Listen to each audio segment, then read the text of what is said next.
Hello বন্ধুরা, সন্ধেবেলার সময়টা আমার কিন্তু খুব প্রিয়। তোমরা কারা কারা সন্ধেবেলা কিভাবে কাটাও আমাকে জানিও। আজকে চলে এলাম একটু অন্যরকম গল্প করতে তোমাদের সাথে।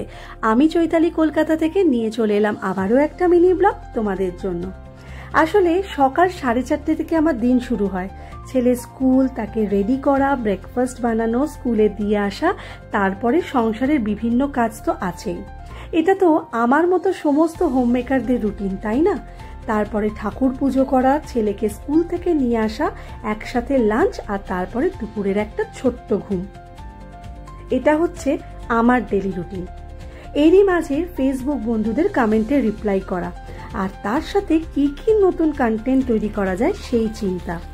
এরপরে ঘুম থেকে উঠে সন্ধ্যের এই 1 কাপ চা, যেটা কিনা মাইন্ডটাকে পুরোপুরি ফ্রেশ করে দেয়। আমি কিন্তু চা খেতে ভীষণ ভালোবাসি, মানে যাকে বলা হয় টি লাভার। আমার মতো টি লাভার বা চা খেতে ভালোবাসো কারা কারা রয়েছো কমেন্টে কিন্তু অবশ্যই জানিও। আমার বন্ধুরাও কিন্তু জানে আমি চা খেতে কতটা ভালোবাসি, কারণ গল্প আড্ডা যেখানেই থাকি না কেন চা কিন্তু আমার সঙ্গী হবেই হবে। আর তারই মাঝে সন্ধেবেলায় কিছু না কিছু খাবার তো বানাতেই হয় ছেলের জন্য। আজকে কি বানাচ্ছি তোমরা তো বুঝেই গেছো। হ্যাঁ, চাউমিন বানাচ্ছি, এবং খুব হেলদি ওয়েতে বানাচ্ছি, কারণ আমি খুব একটা না ফ্রায়েড আইটেম ছেলেকে দিয়ে থাকি না। তো সন্ধেবেলায় কি দেব, এটা একটা খুব বড় প্রশ্ন, কারণ সব সময় বলতে গেলে একটু নতুনত্ব ভ্যারাইটি খাবার ওরা পছন্দ করে।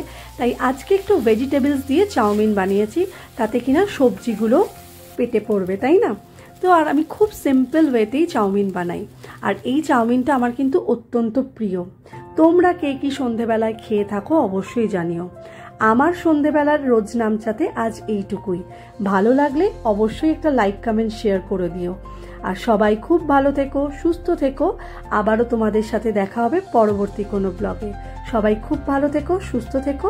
সবাইকে টাটা।